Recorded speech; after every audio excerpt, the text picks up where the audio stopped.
حقیقت ہے کہ مسافر سرائے سے دل نہیں لگاتے، مگر حیرت ہے کہ لوگ دنیا سے دل لگا کے جیتے ہیں۔ زیادہ عجیب۔ خدا سب کچھ جانتا ہے، مگر انسان خدا کی ذات کے بارے میں کچھ نہیں جان سکتا۔ خدا دیکھتا ہے مگر اسے دیکھا نہیں جا سکتا۔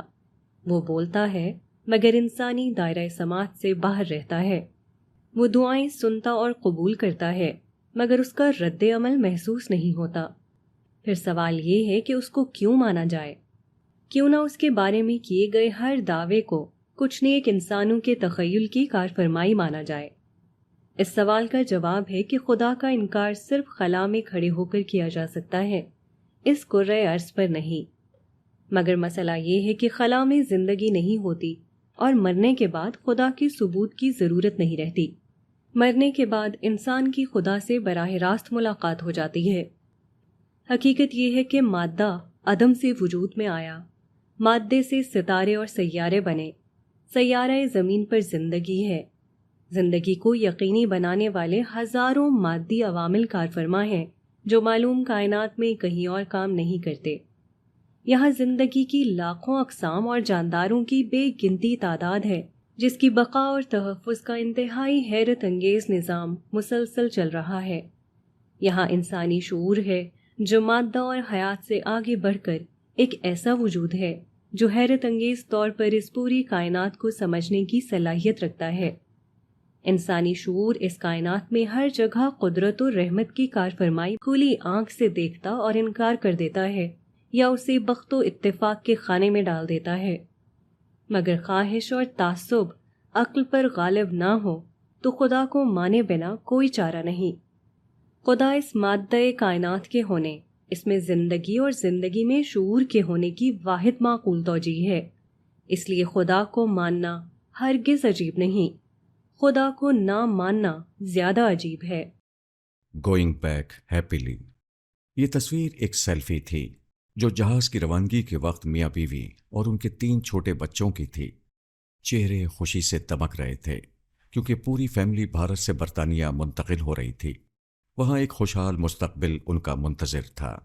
یہ ڈاکٹر پرتیک جوشی کی فیملی تھی، مگر تھوڑی ہی دیر میں جہاز اڑتے ہی گرا اور تمام لوگ اپنی دنیا سے خدا کی دنیا میں منتقل ہو گئے۔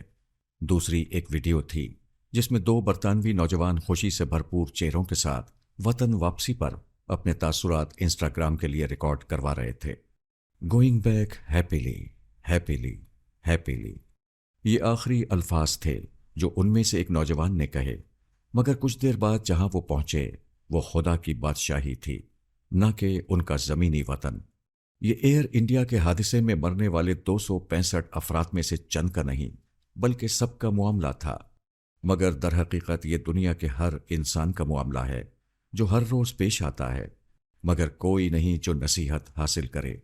ایسے میں لوگوں کو جھنجھوڑنے کے لیے کبھی کبھی کوئی بڑا حادثہ ہو جاتا ہے، بڑی تعداد میں لوگ مرتے ہیں تو عالمی خبر بن جاتی ہے، مگر دوسروں کی موت کی خبر سے لوگ سب کچھ اخذ کرتے ہیں۔ صرف یہ اخذ نہیں کرتے کہ بہت جلد یہ سب کچھ ان کے ساتھ بھی ہونے جا رہا ہے۔ دوسروں کی اجتماعی موت اس لیے نہیں ہوتی کہ لوگ بس اظہار افسوس کر کے رہ جائیں، یہ اس لیے ہوتی ہے کہ وہ اپنی موت کو یاد کریں، خدا کا سامنا کرنے کی تیاری کریں، توبہ کریں، تلافی کریں، اصلاح کریں، خود کو بہتر کریں، تاکہ وہ موت کے وقت حقیقی معنوں میں کہہ سکیں، going back happily, happily, happily. خدا سے مایوسی۔ ہمارے ہاں آج کل حقوق العباد کا بہت زور ہے۔ یہ زور اتنا زیادہ ہے کہ حقوق العباد میں کوتاہی کرنے والوں میں بخشش اور معافی کی امید بھی ختم ہو جاتی ہے۔ ایسا ہی ایک تجربہ پچھلے دنوں پیش آیا جب ایک خاتون نے سوال کیا کہ انہوں نے اپنے والد صاحب سے بہت بے ادبی کے ساتھ معاملہ کیا تھا، مگر ان کے معافی مانگنے سے قبل والد کا انتقال ہو گیا، تو کیا اب ان کی توبہ قبول ہو سکتی ہے؟ کچھ گفتگو کے بعد مجھے اندازہ ہوا کہ ان کے ذہن میں یہ بات بیٹھ چکی ہے کہ چونکہ حقوق العباد معاف نہیں ہو سکتے، اس لیے ان کی توبہ قبول نہیں ہو سکتی۔ میں نے ان کو سمجھانے کی کوشش کی جس سے وقتی طور پر ان کا اطمینان ہو گیا، مگر جب کبھی وہ کہیں بھی حقوق العباد کے حوالے سے کوئی بات سن لیتی ہیں تو فوراً اپنے مجرم ہونے کا خیال ان پر مسلط ہو جاتا ہے۔ مگر اصل المیہ یہ ہوا کہ ان کے بیٹے پر اس ساری صورتحال کا بہت گہرا اثر ہو چکا تھا۔ وہ کانوینٹ اسکول میں پڑھتا تھا۔ وہاں اسے بتایا گیا کہ حضرت عیسیٰ علیہ السلام پر ایمان لانے سے سارے گناہ معاف ہو جاتے ہیں، جس کے بعد اس نے مسیحیت قبول کر لی اور والدہ کو بھی مسیحی بنانے کی کوششیں کرنے لگا تاکہ ان کے بھی گناہ یقینی طور پر معاف ہو جائیں۔ حقوق العباد میں کوتاہی بلا شبہ بہت بڑا گناہ ہے۔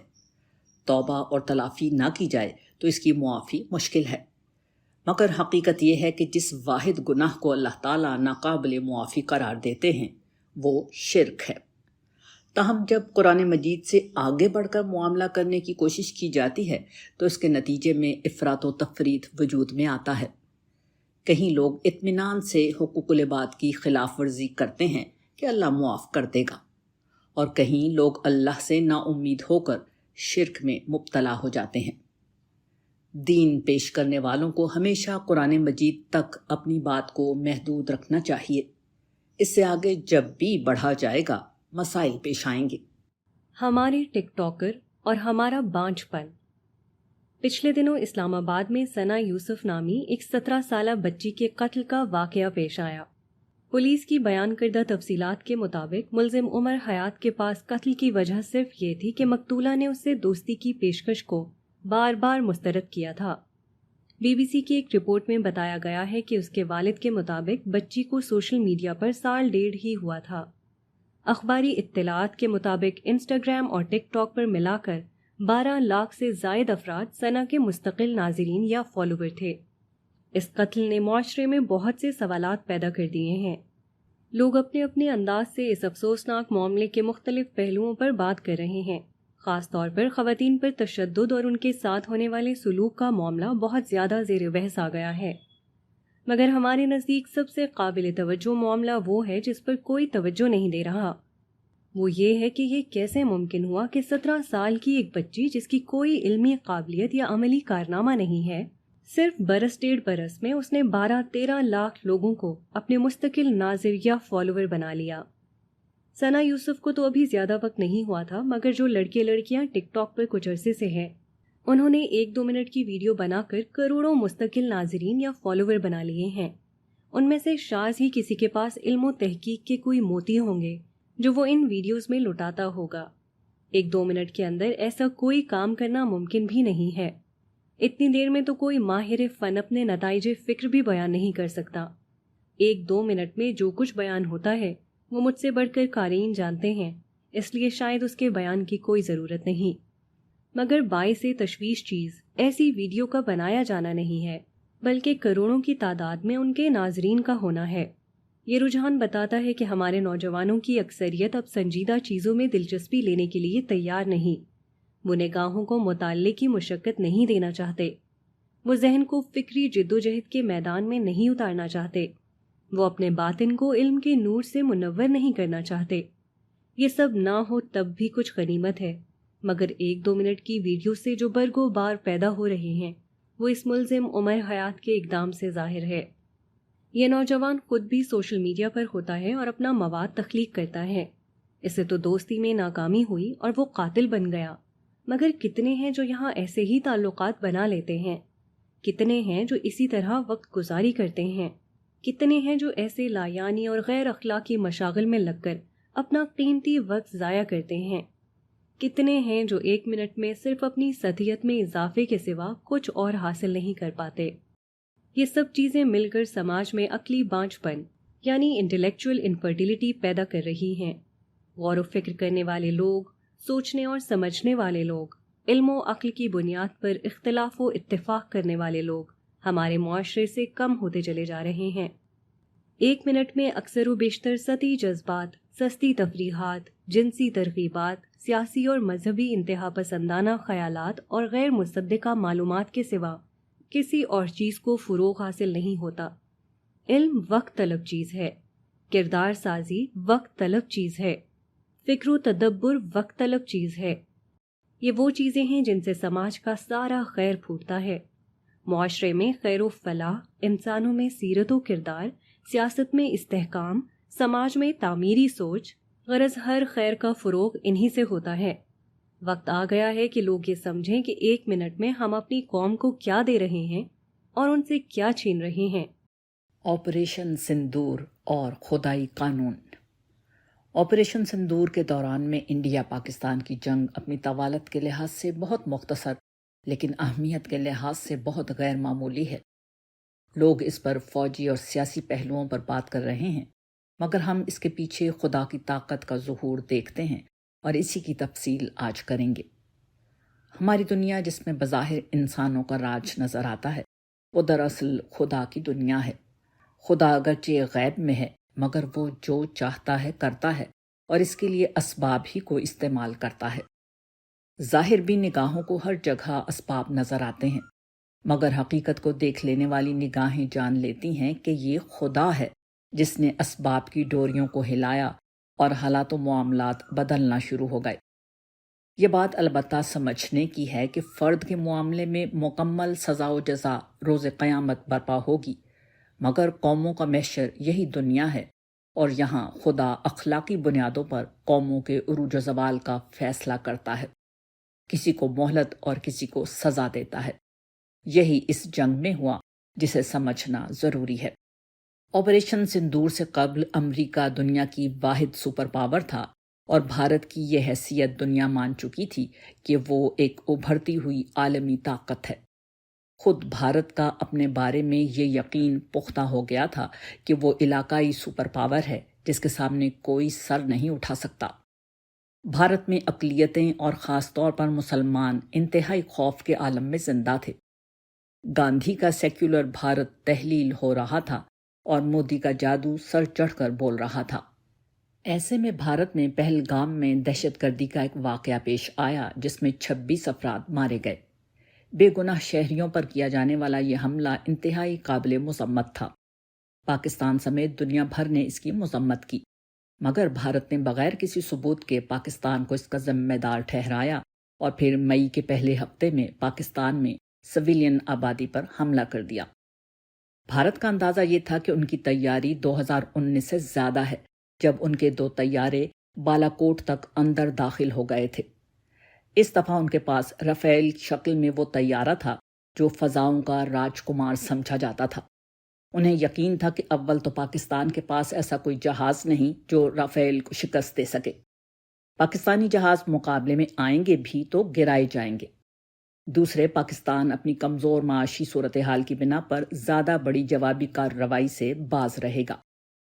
بھارت کا خیال تھا کہ امریکہ اور مغرب نے جس طرح فلسطین کے معاملے میں حماس کے 7 اکتوبر کے حملے کو جواز بنا کر فلسطینیوں کے قتل عام کے باوجود اسرائیل کی حمایت کی، اسی طرح بھارتی حملے پر بھی وہ بھارت کی حمایت کریں گے۔ اسلامی ممالک میں پہلے ہی کوئی دمخم نہیں، نہ ان کی کوئی حیثیت ہے۔ ان میں جو اہم ترین عرب ممالک ہیں ان سے بھارت کے پہلے ہی بہت اچھے تعلقات ہیں، اس لیے وہ بھی بھارت کا ساتھ دیں گے۔ اس کے بعد چین ہی رہ جاتا ہے جو ظاہر ہے کہ پاکستان کی طرف سے آ کر جنگ نہیں کر سکتا۔ وہ کچھ اسلحہ دے دے گا جس سے نمٹنا فرانس، روس اور اسرائیل سے اربوں ڈالر میں خریدی گئی ٹیکنالوجی کی بنا پر مشکل نہیں ہوگا۔ ان سب کے ساتھ بھارت کے سرکاری میڈیا اور بالی ووڈ کی پرفارمنس 2019 میں اتنی شاندار رہی تھی کہ جس ابھی نندن کا طیارہ گرا کر اسے قیدی بنا لیا گیا تھا، اس کے ذریعے سے وہ F-16 جو گرا ہی نہیں، اسے تباہ کروا کے ابھی نندن کو بھارت کا اعلیٰ ترین فوجی اعزاز بھی دلوا دیا، وہ بھی فتح کے راگ الاپے گا۔ اس سب کے بعد مودی جی ہندوستان کے عظیم فاتح اور رکھوالے بن کر سامنے آئیں گے اور 75 سال کی عمر کو پہنچنے کے باوجود بی جے پی انہیں دوبارہ وزیر اعظم کے عہدے کے لیے نامزد کرے گی۔ 7 اور 8 مئی کی شب جب بھارت کے درجنوں طیاروں نے پاکستان کے 6 مقامات پر 24 حملے کیے تو پہلے مرحلے میں مودی جی کو اپنا یہ خواب سچا ثابت ہوتا محسوس ہوا۔ بھارتی میڈیا میں دھوم مچ گئی، مگر حقیقت سب سے پہلے بھارتی فضائیہ کو سمجھ میں آئی، جس کے 6 جدید ترین طیارے جن میں 3 رافیل تھے تباہ کر دیے گئے۔ پاکستان کا ایک طیارہ بھی تباہ نہیں ہوا۔ یہ سب کچھ ایک ایسے دور میں ہوا جب تمام طاقتور ممالک کے سیٹلائٹ اس خطے کے چپے چپے کی نگرانی کر رہے تھے تاکہ جنگ پر نظر رکھی جا سکے۔ انہیں فوراً معلوم ہو گیا کہ کیا ہوا ہے۔ پاکستان نے ان 6 جہازوں کے گرائے جانے کو کافی نہیں سمجھا، بلکہ مزید جواب دینے کا فیصلہ کیا۔ اس صورتحال پر مودی سرکار کی حالت خراب ہو گئی، کیونکہ انہیں بتا دیا گیا تھا کہ ان کی ایئر فورس کو پاکستانی فضائیہ سے بچا کر دور محفوظ کر دیا گیا ہے، کیونکہ مزید فضائی مقابلے کا مطلب مزید جہاز گنوانا تھا۔ مودی سرکار نے فوراً یہ سفارت کاری شروع کر دی کہ ہم نے تو دہشت گردوں پر حملہ کیا تھا، جبکہ پاکستان جنگ پر آمادہ ہو گیا ہے، اس لیے جنگ رکوائی جائے۔ اس کے بعد سیز فائر اور ثالثی کا سلسلہ شروع ہوا۔ تاہم پاکستان نے اپنے قریبی دوست سعودی عرب کی یہ بات ماننے سے بھی انکار کر دیا کہ 6 پاکستانی مقامات پر حملے اور 6 بھارتی طیاروں کے نقصان پر سیز فائر کر دی جائے، جس کے بعد انڈیا نے پاکستان پر دباؤ بڑھانے کے لیے اور کسی درجے میں اپنے طیاروں کے نقصان کا ازالہ کرنے کے لیے پہلے اسرائیلی ڈرون اور پھر میزائلوں، خاص طور پر super sonic cruise missile BrahMos سے پاکستان پر دوبارہ حملہ کیا۔ اس حملے میں پاکستان کے بعض ہوائی اڈوں کو جزوی طور پر کچھ نقصان پہنچا۔ اس کے بعد پاکستان کی طرف سے آپریشن بنیان مرصوص کو پوری قوت سے شروع کیا گیا، جس میں ایک طرف فتح میزائلوں کے ذریعے سے ہندوستان کی فوجی اہداف پر شدید حملے کیے گئے اور دوسری طرف JF-17 کو استعمال کیا گیا۔ ان حملوں میں متعدد ہوائی اڈوں کو نقصان پہنچانے کے علاوہ بریگیڈ ہیڈ کوارٹر اور برہموس میزائلوں کا ذخیرہ بھی اڑا دیا گیا۔ تاہم سب سے بڑا نقصان S-400 دفاعی نظام کا ریڈار تباہ کرنا تھا، جو JF-17 جہازوں نے ہائپر سونک میزائل سے تباہ کیا۔ یہ وہ وقت تھا جب بھارتی سرکار کو پوری طرح اندازہ ہو چکا تھا کہ ان کی فضائیہ پاکستان کا مقابلہ کر سکتی ہے، اور نہ ان کے پاس S-400 سسٹم ہی فعال رہا ہے جو پاکستانی جہازوں اور میزائلوں کو روک سکے۔ ان حالات میں مزید جنگ کا مطلب یہ تھا کہ بھارت کو ناقابل تلافی نقصان پہنچے۔ یہ بھی ممکن تھا کہ پاکستان کی آرمی مقبوضہ کشمیر میں داخل ہو کر اس پر قبضہ کر لے، کیونکہ دور جدید میں وہی فوج زمینی قبضہ کرتی ہے جس کے پاس فضائی کور ہو، اور یہ سہولت اس وقت صرف پاکستان کے پاس تھی۔ اس کے بعد صرف ایٹمی جنگ ہی آخری حل تھا، جو کسی کے لیے قابل قبول نہیں تھا۔ یہ وہ حالات تھے جن میں بھارت نے امریکہ سے درخواست کی کہ جنگ بندی کرائی جائے۔ پاکستان اپنے حالات کی بنا پر پہلے ہی جنگ نہیں چاہتا تھا۔ اس نے جو کچھ حاصل کر لیا تھا وہ بہت تھا۔ البتہ صدر ٹرمپ کے سامنے کشمیر اور پانی کا مسئلہ رکھا گیا، اور انہی شرائط پر سیز فائر قبول کی گئی کہ امریکہ کی نگرانی میں بھارت اور پاکستان کشمیر، پانی اور دہشت گردی سمیت تمام مسائل پر بات چیت کریں گے۔ جنگ بندی کی یہی وہ شرائط ہیں جن کے بعد صدر ٹرمپ گواہ ہیں، اور اسی لیے وہ بار بار اس بات کو دہراتے رہتے ہیں، اور آج تک بھارت کے وزیر اعظم یا کسی اہم شخص کو یہ جرت نہیں ہوئی کہ وہ اس بات کی تردید کر سکیں کہ امریکہ نے ان شرائط پر جنگ بندی نہیں کرائی۔ یہی وہ پس منظر ہے جس میں امریکہ نے خود جنگ بندی کا اعلان کیا۔ اس حوالے سے صدر ٹرمپ کا ٹویٹ درج ذیل ہے۔ ٹرمپ نے یہ اعلان دونوں ملکوں سے پہلے ان الفاظ کے ساتھ کیا: After a long night of talks mediated by the United States, I'm pleased to announce that India and Pakistan have agreed to a full and immediate ceasefire. اس کے بعد پاکستانی نمائندوں نے خوش دلی اور بھارتی نمائندوں نے اترے ہوئے چہروں کے ساتھ اس جنگ بندی کو تسلیم کر لیا۔ ابتدا میں بھارتی حیران و پریشان رہے کہ یہ ہوا کیا ہے، مگر پھر بھارتی میڈیا نے، جو پہلے ہی کراچی، لاہور، اسلام آباد پر بھارتی قبضے اور حملے کی جھوٹی خبریں دے کر بے وقت ہو چکا تھا، فتح کا جشن منانا شروع کیا۔ ساتھ ساتھ مودی جی نے مختلف شہروں میں عوامی اجتماعات کر کے اس شکست کو فتح میں بدلنے کی کوششیں شروع کر دیں۔ ایک آدھ سال میں بالی ووڈ سے بھی کچھ فلمیں آ جائیں گی جن میں بھارتی فوج کے ہاتھوں پاکستان کی شکست کی تفصیلات انڈین عوام کے سامنے رکھ دی جائیں گی، اور عوام آنکھیں بند کر کے اس پر یقین بھی کر لیں گے۔ ان سب کے ساتھ دیگر ممالک میں بھی متعدد بھارتی وفود بھیجے گئے ہیں تاکہ پاکستان کو دہشت گرد ثابت کیا جا سکے۔ تاہم دنیا کے تمام دارالحکومتوں کو معلوم ہے کہ جنوبی ایشیا میں 8 سے 10 تاریخ تک کیا ہوا ہے۔ بھارت کے اپنے نقصان کی تمام تر تردید کے باوجود اسٹاک مارکیٹوں میں رفیل کے شیئر نیچے اور چینی طیارے JC-10 کے شیئر اوپر چلے گئے۔ امریکہ، جس نے بھارت کو علاقے کی سپر پاور تسلیم کر لیا تھا اور پاکستان کو انڈیا سے ہٹا کر افغانستان سے ملا دیا تھا، دوبارہ انڈیا پاکستان کو ایک جگہ رکھنے لگا۔ IMF اور ورلڈ بینک سمیت تمام مالیاتی ادارے پاکستان کو قرض فراہم کرنے لگے۔ پاکستان کو سلامتی کونسل کی انسداد دہشت گردی کی کمیٹی کا نائب صدر منتخب کر لیا گیا، جبکہ طالبان پر پابندیوں کی کمیٹی کی سربراہی بھی اس کے پاس آ گئی ہے۔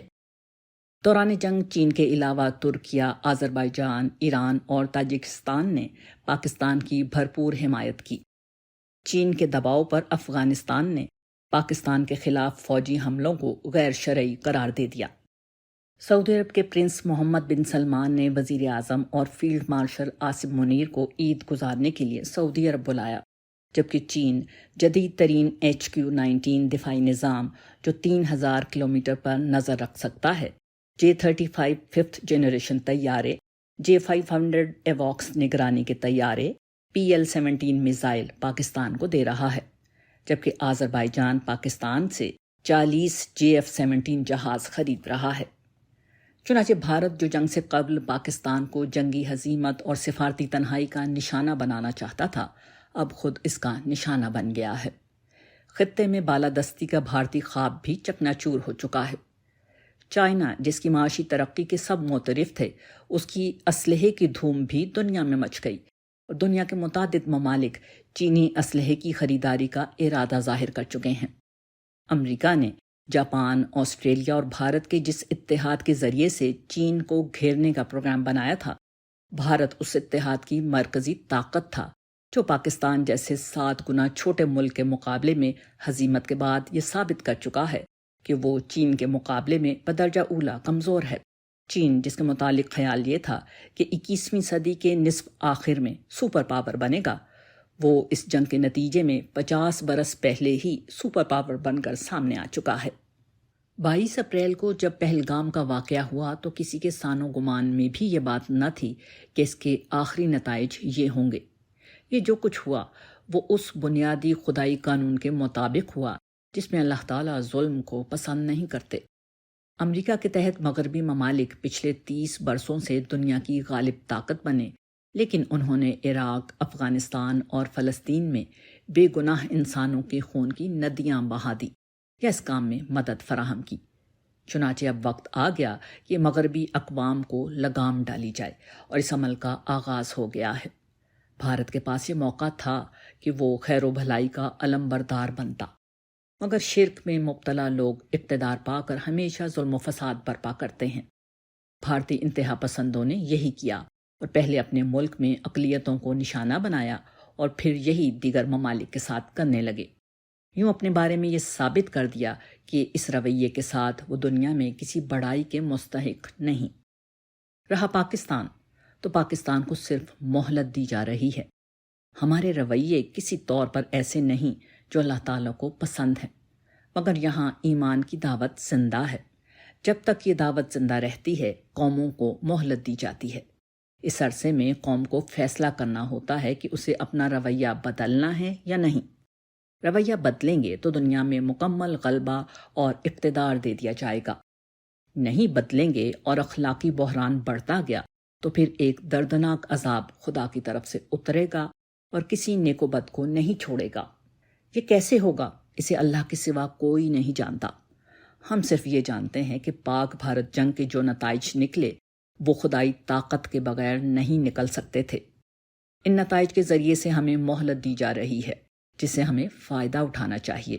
سچی خدا پرستی اختیار کرنی چاہیے، حق و سچ کا علم بردار بننا چاہیے، شرک، بدعت، جھوٹ، خیانت اور بدکاری کی راہ چھوڑ کر توحید، سنت، سچ، امانت اور پاک دامنی کا راستہ اختیار کرنا چاہیے۔ ورنہ جو خدا بڑی بڑی قوموں کو لگام ڈال سکتا ہے، اس کے لیے ہم کوئی چیز نہیں۔ وہ جب چاہے ہمیں عبرت کا نشان بنا سکتا ہے۔ یہ ہماری نہیں، خدا کی دنیا ہے، اس کو ناراض کر کے یہاں کوئی قوم عزت نہیں پا سکتی۔ سوال و جواب ابو یحییٰ، قیامت کا دن اور یاجوج و ماجوج۔ سوال: السلام علیکم سر، آپ نے انسان کی کہانی میں بتایا کہ یاجوج ماجوج دراصل یافس کی اولاد ہیں، جو کہ آج یورپ اور ایشیا کے شمال مشرقی علاقے میں آباد ہیں۔ قیامت کے نزدیک ان کا خروج ہوگا۔ یہ بات بہت واضح ہے اور سمجھ میں بھی آتی ہے، لیکن قرآن ہی میں ذکر ہے کہ سورہ کہف میں ذوالقرنین نے لوہا تانبا پگھلا کر دیوار بنائی جس سے بستی والوں کو ان کے شر سے محفوظ رکھا جائے۔ یہ قیامت کے نزدیک نکلیں گے، تو یہ بات سمجھ نہیں آ رہی ہے کہ وہ کون سے یاجوج ماجوج ہیں، کیونکہ آج کل کے یاجوج ماجوج بہت کامیاب اور ترقی یافتہ ممالک ہیں۔ تو وہ کون تھے؟ کیونکہ تب تو زیادہ حامی اور سامی نسلیں ہوں گی۔ مہربانی فرما کر مجھے سمجھا دیں۔ اللہ آپ کو اس کی جزائے خیر دے، آمین۔ عائشہ عنبر۔ جواب: السلام علیکم ورحمۃ اللہ وبرکاتہ۔ ذوالقرنین کا زمانہ وہی ہے جس میں حزقیل نبی نے یاجوج ماجوج کا تذکرہ کیا ہے، یعنی 6 صدی قبل مسیح۔ اس زمانے میں ان کی ایک بڑی تعداد ایشیا کے شمالی علاقوں میں آباد تھی۔ اس کے بعد وہ رفتہ رفتہ پھیلتے گئے۔ ان کا معاملہ یہ تھا کہ یہ زیادہ تر غیر متمدن رہے اور یہ وحشی قبائل کے طور پر متمدن دنیا پر حملے کرتے رہتے تھے۔ خیال رہے کہ ان کے کچھ گروہ بھی متمدن زندگی اختیار کر لیتے تھے اور وہ بھی اپنی اس وحشی نسل کے حملوں کا شکار بن جاتے تھے۔ جس وقت ذوالقرنین نے ایشیا کے شمال کی سمت اپنی تیسری مہم شروع کی تو وہیں ان کا واسطہ ان لوگوں سے پڑا جن پر یاجوج ماجوج کا کوئی گروہ حملے کیا کرتا تھا۔ دیوار ان کے حملوں کو روکنے کے لیے بنائی گئی، جس کا تذکرہ سورہ کہف میں اس طرح کیا گیا ہے۔ ذوالقرنین نے کہا، مجھے لوہے کی سلیں لا دو، چنانچہ وہ فراہم کر دی گئیں، یہاں تک کہ جب اس نے دونوں پہاڑوں کے درمیان خلا کو پاٹ دیا تو کہا کہ دھونکو، حتیٰ کہ جب اس کو آگ کر دیا تو حکم دیا کہ لاؤ، اب میں اس پر پگھلا ہوا تانبا انڈیل دوں۔ سو یہ ایسی دیوار بن گئی کہ یاجوج و ماجوج اب نہ اس پر چڑھ سکتے تھے نہ اس میں نقب لگا سکتے تھے۔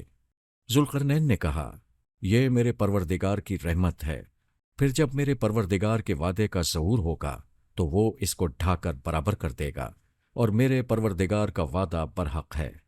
اس دن ہم لوگوں کو چھوڑ دیں گے کہ ایک دوسرے سے موجوں کی طرح ٹکرا رہے ہوں گے، اور سور پھونکا جائے گا، اور اس طرح ہم ان سب کو اکٹھا کر لیں گے۔ الکہف آیات 96 تا 99۔ آپ کو جو غلط فہمی لاحق ہو رہی ہے وہ یہ ہے کہ قیامت کے دن ذوالقرنین کی بنائی ہوئی دیوار ڈھا دی جائے گی اور یاجوج ماجوج اس سے نکل کر حملہ کریں گے۔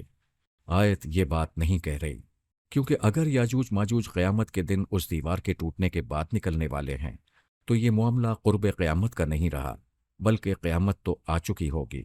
اس کے بعد یاجوج ماجوج کا باہر نکل کر حملہ کرنے کا کیا سوال؟ وہ تو باقی انسانیت سمیت فنا ہو چکے ہوں گے۔ اصل بات یہ بتائی جا رہی ہے کہ ذوالقرنین کوئی متکبر انسان نہ تھے، بلکہ خدا کی عظمت کے احساس میں جینے والے شخص تھے۔ انہوں نے ایک ایسی دیوار بنا دی تھی جو اگرچہ یاجوج ماجوج کا راستہ روکنے کے لیے بہت تھی، مگر خدا کے قہر کی یلغار سے کسی کو نہیں بچا سکتی تھی۔ چنانچہ کہنے کا مطلب یہ تھا کہ اس دیوار کا گرانا یاجوج ماجوج کے بس کی بات نہیں، البتہ رب کا معاملہ جدا ہے۔ اس کی عظمت کا ظہور انسانی عظمت کی ہر نشانی کو فنا کر دے گا۔ یہاں پر ذوالقرنین کی بات پوری ہو گئی اور قرآن نے اسی پر عطف کرتے ہوئے اپنی بات بیان کرنا شروع کی ہے کہ یہی وہ دن ہوگا جب یاجوج و ماجوج پوری دنیا پر یلغار کر دیں گے۔ یہاں پر 2 باتیں سمجھ لینی چاہیے۔ اول یہ، یہاں ہم کی ضمیر یعنی ان لوگوں سے مراد ہی یاجوج ماجوج نہیں جو دیوار کے پیچھے بند کر دیے گئے تھے۔ وہ دیوار تو پہلے ہی گر چکی ہے اور وہاں موجود یاجوج ماجوج کا خاص گروہ کب کا اس علاقے سے نکل کر کہیں اور جا چکا ہے، یا پھر وہاں ہے بھی تو متمدن زندگی اختیار کر چکا ہے۔ دوسری بات یہ ہے کہ اللہ تعالیٰ کی تقویم میں ایک دن 1000 برس کے برابر ہوتا ہے۔ السجدہ آیت 5، الحج آیت 47۔ چنانچہ مراد یہاں یہ ہے کہ جس دن یاجوج ماجوج کا ظہور ہوگا اور سامی اور حامی اقوام کے بجائے دنیا کی امامت انہی کے ہاتھ میں ہوگی اور وہ پوری دنیا پر غالب ہوں گے، 1000 برس پر مشتمل اسی دن میں کسی وقت قیامت آ جائے گی۔ یوحنا عارف کے مکاشفے سے معلوم ہوتا ہے کہ ان کے خروج کی ابتدا نبی صلی اللہ علیہ وسلم کی بعثت کے 1000 سال بعد کسی وقت ہوگی، اور بتدریج دنیا پر ان کا حملہ شدید ہو جائے گا اور وہ تمام زمین پر پھیل جائیں گے، اور جب وہ یاجوج ماجوج مدینہ اور مکہ کو گھیر لیں گے تو قیامت آ جائے گی، اور جب 1000 برس پورے ہو چکیں گے تو شیطان قید سے چھوڑ دیا جائے گا، اور ان قوموں کو جو زمین کے چاروں طرف ہوں گی، یعنی یاجوج و ماجوج کو گمراہ کر کے لڑائی کے لیے جمع کرنے کو نکلے گا، ان کا شمار سمندر کی ریت کے برابر ہوگا، اور وہ تمام زمین پر پھیل جائیں گی، اور مقدسوں کی لشکرگاہ اور عزیز شہر کو چاروں طرف سے گھیر لیں گی، اور آسمان پر سے آگ نازل ہو کر انہیں کھا جائے گی۔ مکاشفہ 20:7-9۔ امید یہ ہے کہ اس تفصیل سے بات واضح ہو گئی ہوگی کہ قیامت سے قبل جن یاجوج ماجوج کو چھوڑا جائے گا وہ دیوار کے پیچھے بند کوئی خاص گروہ نہیں، بلکہ تمام دنیا کے یاجوج و ماجوج مراد ہیں۔ والسلام، ابو یحییٰ۔ ذوالقرنین کا آسمانوں کی طرف سفر۔ سوال: السلام علیکم سر، کچھ اسکالرز کے مطابق ذوالقرنین کا سفر انٹر گیلیکٹیکل تھا۔ سورہ کہف آیت 84 میں لفظ سببہ کے معنی اسباب کے نہیں بلکہ اوپر کی طرف یعنی آسمان کی طرف جانے کے ہیں۔ سورہ حج آیت 15 اور سورہ سواد آیت 10 میں یہی معنی ہے۔ ذوالقرنین کی پہلی مہم غروب آفتاب کی طرف نہیں بلکہ عین حمیۃن مطلب بلیک ہول کے قریب تھی۔ دوسری مہم نیبیولا کے قریب تھی جہاں سے ہر ستارے کی ابتدا ہوتی ہے۔ وہاں کے لوگ جس سیارے یا جگہ رہ رہے تھے وہاں سورج اور ان کے درمیان پردہ یعنی اوزون لیئر نہ تھی۔ تیسری مہم بھی کسی اور سیارے میں تھی جس کے لوگوں کو الیکٹرو میگنیٹک ویو سے، جو کہ لوہا یا تانبے سے بنائی گئی تھی، دیوار بنا کے یاجوج ماجوج سے محفوظ کیا گیا۔ صرف کچھ پوائنٹس لاجیکل لگتے ہیں، جیسے کہ سببہ کا مطلب اور سورج اور لوگوں میں پردہ یعنی اوزون حائل نہ ہونا۔ آپ اس ساری سائنسی توجیہ کو کیسے لیتے ہیں؟ ہماری بھی رہنمائی فرمائے۔ اللہ آپ کو اس کا بہترین اجر عطا فرمائے، آمین۔ عائشہ عنبر۔ جواب: السلام علیکم۔ ذوالقرنین کا ذکر قرآن مجید کی سورہ کہف میں امتحان کے طور پر پوچھے گئے ایک سوال کے جواب میں کیا گیا ہے، یعنی وہ تم سے ذوالقرنین کے بارے میں پوچھ رہے ہیں۔ سورہ کہف آیت 83۔ اس سے یہ بات واضح ہے کہ جس شخصیت کے متعلق پوچھا جا رہا ہے کم از کم پوچھنے والوں کے لیے ایک معلوم تاریخی شخصیت تھی۔ ذوالقرنین کا مطلب 2 سینگوں والا ہوتا ہے۔ قدیم صحیفوں میں اس کا مصداق واضح طور پر قدیم ایرانی سلطنت کا حکمران سائرس اعظم تھا، جسے کوروش بھی کہا جاتا ہے۔ بائبل میں اس کو خروس کہا گیا ہے اور 2 سینگوں والے کے لقب سے اس کو بیان کیا گیا ہے۔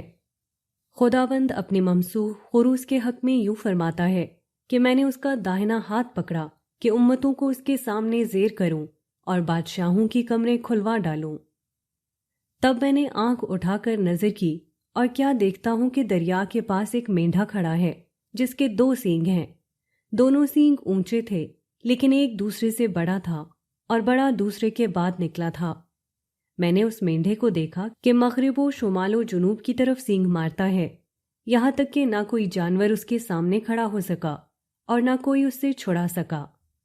سائرس کو پچھلے صحیفوں میں 2 سینگوں والا یا ذوالقرنین اس لیے کہا گیا کہ اس نے اپنے زمانے میں مغرب و مشرق میں پھیلی ہوئی 2 عظیم سلطنتوں کو فتح کر کے پوری متمدن دنیا میں اپنا اقتدار قائم کر لیا تھا، جبکہ شمال کی سمت تیسری مہم کے دوران میں جہاں اس نے اپنی دیوار تعمیر کی تھی اس کا انتقال ہو گیا تھا۔ انہی فتوحات کے دوران میں جب سائرس نے عراق پر حملہ کیا تو وہاں قیدی بنا کر رکھے گئے یہودیوں کو اسیری سے نجات دلوائی تھی، جس کے بعد یہود اپنے وطن لوٹے اور دوبارہ ہیکل کی تعمیر کی۔ یہ وہ پس منظر ہے جس میں کفار مکہ نے ذوالقرنین سے متعلق یہ سوال یہود کے کہنے پر امتحان کی غرض سے پوچھا تھا۔ باقی جس رائے کا آپ نے ذکر کیا ہے نہ وہ زبان و بیان کے معیارات پر پوری اترتی ہے نہ معلوم تاریخ کے مطابق ہے۔ تاریخ میں تو کوئی بادشاہ ایسا گزرا ہی نہیں جو آسمانوں پر اس طرح سفر کر کے گیا ہو۔ رہی زبان و بیان تو اس کے لیے یہ واضح رہے کہ عربی زبان میں سبب مطلب ذریعہ ہے۔ اصلاحی صاحب سورہ کہف کی انہی آیات کے ذیل میں لکھتے ہیں، سببہ کے اصل معنی وسیلہ اور ذریعہ کے ہیں۔ یہاں من کل شیء سببہ کا مطلب یہ ہے کہ اس کی مملکت میں ہر قسم کے وسائل و ذرائع یعنی ریسورسز موجود تھے۔ اس بات کو مزید واضح کرنے کے لیے ہم چند مترجمین کا کیا ہوا سورہ کہف آیات 84 تا 85 کا ترجمہ ذیل میں نقل کیے دیتے ہیں۔ ہم نے اس کو زمین میں اقتدار بخشا تھا اور ہر طرح کا ساز و سامان عطا کیا تھا۔ اس نے ایک مہم کا سامان کیا۔ مترجم: مولانا مودودی۔ ہم نے اس کو زمین میں اقتدار عطا فرمایا تھا اور اس کو ہر قسم کے اسباب و وسائل بخشے تھے، پھر اس نے ایک مرتبہ ایک مہم کا سامان کیا۔ مترجم جاوید احمد صاحب غامدی۔ یقیناً ہم نے اسے زمین میں اقتدار دیا تھا اور ہر چیز کا ایک ذریعہ اسے عطا کیا تھا، تو اس نے ایک ذریعہ اختیار کیا۔ مترجم مفتی تقی عثمانی۔ اب ذرا ان تراجم میں اسباب کا ترجمہ ذریعہ، وسائل اور سامان کی جگہ آپ کا بیان کردہ مفہوم یعنی اوپر کی طرف یعنی آسمان کی طرف جانا رکھ دیجئے اور پھر دیکھیے کہ کیا ہوتا ہے۔ رہی سورہ حج اور سورہ صاد کی آیات تو وہاں بھی اس لفظ کا مطلب آسمان کی طرف جانا ہرگز نہیں ہے۔ طوالت کا خوف نہ ہوتا تو ہم دونوں آیات کی تفصیل بھی کر دیتے۔ آخری گزارش یہ ہے کہ اس طرح کی آیات حضور کی سچائی کا ایک ناقابل تردید ثبوت ہوتی ہیں۔ حضور ایک امی تاجر تھے جو متمدن دنیا سے دور مکہ کے شہر میں رہتے تھے۔ اعلان نبوت سے قبل آپ کو پچھلی الہامی کتابوں کا کوئی علم نہ تھا، نہ علم آپ کی دلچسپی کی چیز تھا، سوائے بنی اسرائیل کے علماء کے کسی شخص کی رسائی قدیم صحف سماوی تک نہیں تھی۔ یہ وہ پس منظر تھا جس میں حضور سے ذوالقرنین کے بارے میں سوال کیا گیا۔ حضور اگر نبی نہ ہوتے اور اللہ تعالیٰ آپ کو وحی نہ کر رہے ہوتے تو حضور کے لیے اس سوال کا جواب دینا ممکن نہ تھا، مگر آپ نے ذوالقرنین کے متعلق تفصیل سے جواب دے دیا۔ اس سے بڑھ کر اس بات کا ثبوت کیا ہوگا کہ یہ کسی انسان کا نہیں بلکہ خدا کا کلام ہے۔ حضور کے اس معجزے کو سمجھنے اور دل سے قرآن کے الہامی کلام ہونے پر ایمان لانے کے بجائے قرآن سے سائنسی حقائق دریافت کرنا کوئی معقول رویہ نہیں ہے۔ امید ہے کہ بات واضح ہو گئی ہوگی۔ والسلام۔ ابو یحییٰ۔ اصل اور فرع کا فرق۔ سوال: اپنی کتاب تیسری روشنی میں یہ اصول بیان کرتے ہوئے آپ نے لکھا کہ دین میں کچھ چیزیں جان بوجھ کر مبہم اور غیر واضح چھوڑی گئی ہیں، اس کی کوئی دلیل؟ جبکہ سنن ابن ماجہ کی حدیث نمبر 43 میں آپ صلی اللہ علیہ وآلہ وسلم نے فرمایا، میں نے تم کو ایک ایسے صاف اور روشن راستے پر چھوڑا ہے جس کی رات بھی دن کی طرح روشن ہے۔ اصل اور فرع کا فرق کون طے کرے گا؟ اہل علم میں اصل معاملات میں اختلاف نہیں ہوتا تو یہ اہل علم کون طے کرے گا؟ سنت عمل کو اگر فرع کے کھاتے میں ڈال دیں گے تو اس سے سنت کی اہمیت ختم نہیں ہو جائے گی؟ وقار احمد۔ جواب: السلام علیکم ورحمۃ اللہ وبرکاتہ۔ بخاری اور مسلم اور دیگر کتب احادیث میں ایک مرفوع حدیث اس طرح آتی ہے: حلال واضح ہے اور حرام بھی، ان کے درمیان بعض چیزیں مشتبہ ہیں جنہیں بہت سے لوگ نہیں جان پاتے کہ حلال ہیں یا حرام۔ جو ان مشتبہ چیزوں سے بچا اس نے اپنے دین اور اپنی عزت و آبرو کو بچا لیا، اور جو شبہات میں پڑ گیا وہ ایک دن حرام میں بھی پڑ جائے گا۔ جیسا کہ چراگاہ کے قریب جانور چرانے والا اس بات کے قریب ہوتا ہے کہ اس کا جانور اس چراگاہ میں بھی چرنے لگ جائے۔ خبردار، ہر بادشاہ کی ایک مخصوص چراگاہ ہوتی ہے اور اللہ کی چراگاہ اس کی حرام کردہ چیزیں ہیں۔ آگاہ رہو، بدن میں ایک گوشت کا ٹکڑا ہے، جب تک وہ صحیح رہتا ہے تو پورا جسم صحیح رہتا ہے، اور جب وہ بگڑ جاتا ہے تو سارا جسم بگڑ جاتا ہے۔ آگاہ رہو، وہ دل ہے۔ اس روایت سے یہ صاف معلوم ہوتا ہے کہ حلال و حرام کے بیچ میں بھی کچھ چیزیں ایسی ہوتی ہیں جن کے بارے میں اکثر لوگ فیصلہ نہیں کر پاتے کہ وہ حلال ہیں یا حرام۔ یہی وہ بات ہے جو میں نے تیسری روشنی میں بیان کی ہے اور جس کی دلیل آپ نے مانگی ہے۔ جو روایت آپ نے نقل کی ہے اس کی نفی تو کوئی بھی نہیں کرتا کہ اس دین کی تعلیمات میں حلت و حرمت کے جو احکام ہیں وہ بالکل واضح ہیں، مگر ابہام کی گنجائش تو کبھی بھی ختم نہیں ہو سکتی۔ آپ خورنوشی کو لے لیں تو معلوم ہوگا کہ اس ضمن میں بنیادی حلت و حرمت طیبات اور خبائث کی ہے۔ لوگ بالعموم ان سے بھی واقف ہوتے ہیں، مگر ہم جانتے ہیں کہ بہت سی سمندری غذاؤں کے بارے میں مختلف اہل علم نے جب اس اصولی ہدایت کا اطلاق کیا ہے تو احکام جدا جدا ہو گئے ہیں۔ اس کی وجہ ہی یہ تھی کہ الگ الگ غذاؤں کے بارے میں شارع کی براہ راست کوئی ہدایت نہیں ملتی۔ اسی کو میں نے ابہام سے تعبیر کیا ہے، اور اس کی وجہ یہ تھی کہ ایسے معاملات میں فیصلہ کن چیز مختلف علاقوں کے عرف و عادت، جغرافیائی حالات اور ذاتی ذوق پر ہوتا ہے۔ مشہور واقعہ ہے جو بخاری اور مسلم اور دیگر کتب احادیث میں آیا ہے کہ ایک دعوت کے موقع پر گوہ کا گوشت پیش کیا گیا تو حضور نے ہاتھ کھینچ لیا۔ حضرت خالد بن ولید نے حضور سے دریافت کیا کہ کیا یہ حرام ہے؟ حضور نے نفی میں جواب دیا تو انہوں نے اطمینان سے اسے کھا لیا۔ فرق یہ تھا کہ حضور ایک شہری تاجر تھے اور آپ کے علاقے میں یہ نہیں پایا جاتا تھا، نہ کھایا جاتا تھا، اس لیے حضور کو اس سے کراہیت محسوس ہوئی، جبکہ حضرت خالد صحرا نوردی کرنے والے سپاہی اور شکاری تھے اور بعض حالات میں انہیں اس کے سوا کوئی غذا ہی نہیں ملتی تھی، اس لیے وہ ایسے حالات میں گوہ کا شکار کر کے اسے کھا لیتے تھے۔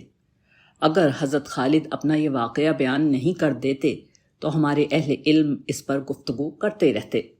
خلاصہ یہ کہ اصل احکام دین میں بالکل واضح بیان ہوئے ہیں، کسی کو ان کی وضاحت کی ضرورت نہیں۔ ان کے علاوہ باقی چیزیں فروعیات کی نوعیت کی ہوتی ہیں، ان کے متعلق اہل علم اپنی رائے دیتے رہیں گے، اور جس کو جس عالم کی رائے پر اطمینان ہو وہ اسے قبول کر لے۔